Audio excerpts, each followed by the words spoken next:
أحملكم في ذلك. تبدأ القصة بشاب يدعى بول وشريكه مارك، اللذين كرما مؤخرا بجائزة عن بحثهما المنشور في مجال الطب. بعد إلقاء كلمة قصيرة، احتفل بول ومارك وشريكتاهما برفع نخب وعشاء. خلال الاحتفال، ذكر مارك أنه وصديقته فانيسا يخططان لحفلة لإحياء ذكرى زواجهما العاشرة في يوليو. في خضم حديثهما، انبهرت جوليا، زوجها بول، بالعلاقة الوثيقة بين فانيسا ومارك، التي تعتبر أحدث مقارنة بعلاقتها مع بول، اللذين تزوجا منذ 16 عاما. بعد هذا الإعلان، دعت فانيسا جوليا للاستعداد في الحمام.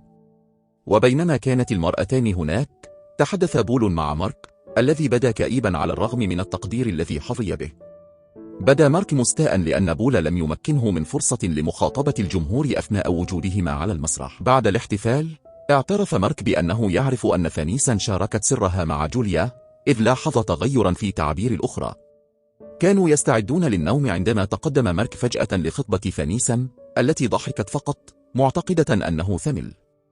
لم تستطع جوليا تحمل السر الذي شاركته مع فانيسا، فأيقظت بول، الذي كان نائما بسلام، وأخبرته عن محادثتهما في الحمام.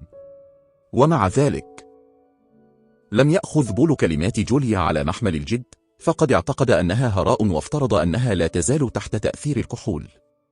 لو أخبرت مارك بالأمر في اليوم التالي، لضحك على الأرجح. اقترح على جوليا العودة إلى النوم. في صباح اليوم التالي، كانت جوليا تتناول الفطور مع ابنتها إيما وبول. استمرت في التفكير في فانيسا، منزعجة بشكل خاص من بول لعدم أخذها على محمل الجد.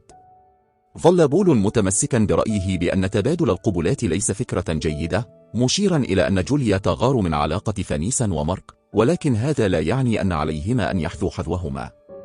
شعر بول أن زواجهما جيد، ولكن جوليا أصرت على أنهما بحاجة إلى قليل من العفوية، لأن علاقتهما أصبحت روتينية. رفض بول حجج جوليا وبدأ الاستعداد للعمل. لاحقا، عاد كل من جوليا وبول إلى أنشطتهما اليومية. تابعت جوليا توقعات الطقس على المحطة التلفزيونية بينما انشغل بول في غرفة العمليات.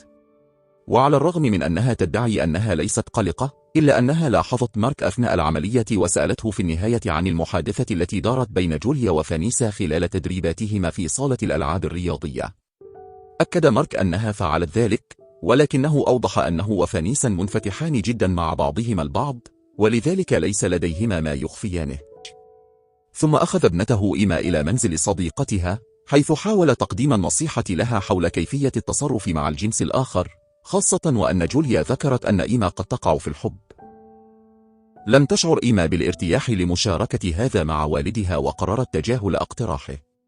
في هذه الأثناء، ذهبت فانيسا وجوليا للتسوق معا. هذه المرة، ذكرت فانيسا أن على جوليا وبول تجربة ما يفعلانه. في رأيها، يعد تبادل الشركاء طريقة أخرى لتقوية الحب. جعلت هذه الكلمات جوليا، التي تميل إلى التحفظ، تفكر فيما تقوله فانيسا. عند عودتها من التسوق، اقترب منها بول وحاول تشجيعها على قضاء أمسية حميمة، ولكن بول كان مشغولا جدا بحيث لم يمكن مقاطعته. في صباح اليوم التالي، أصرت جوليا على تجربة ما يفعله فانيسا ومارك. لم تستطع إلا أن تشعر بالفضول لمعرفة كيف تسير الأمور. طلبت من بول أن يسأل مارك، لكنه أصر على أن جوليا تبالغ، وطلب منها التوقف عن الضغط عليه، مؤكدا أن زواجهما بخير ولا يحتاج إلى إصلاح. في النهاية، شاركت جوليا مشاعرها مع بول، معبرة عن شعورها بأن زواجهما قد فقد بريقة. كما شعرت أن بول لم يعد يحبها، ولذا تأمل أن يتحدث مع مارك عند عودته إلى العمل. سأل بول مارك مباشرة عن كيفية التبادل، لكن مارك اعتقد أن بول ليس من النوع المناسب لشخص يستمتع بمثل هذا النشاط. كما أكد أن هذه ليست طريقة لحل أزمة الزواج. ومع ذلك، كان بول غارقا في مطالب جوليا، فشرح مارك الأمر في النهاية. أصبح الأمر واضحا الآن، سينام بول مع فانيسا، ومارك مع جوليا، ولكن في نفس الغرفة. اقترح مارك أن يقوم بنوع من التدريب كأنه عرض مسرحي، وأن يرتدي ملابسهما كاملة. عند سماع ذلك، وجد بول نفسه في موقف حرج، لكن مارك سأله إن كان يشعر بأي انجذاب نحو فانيسا. أجاب بول بالنفي. مدعيا أنه لا يكن لها أي مشاعر أيضا. أخيرا دعا مارك بول إلى حفل عيد ميلاد صديقه دانيال ليلة الجمعة قاصدا أن يسترخي. تردد بول في البداية لأنه كان لديه حفل عشاء مع جوليا في تلك الليلة، ولم يكن متأكدا من أنه سيستمتع بالحفل. حل الليل. قبل النزول إلى الطابق السفلي، اتفق بول وجوليا على استخدام كلمة مرور سرية تشير إلى وقت المغادرة. كان بول يشعر بالحرج والوثوق في نفسه، بينما كانت جوليا تشعر بالحماس للتجربة الجديدة التي تنتظرهما.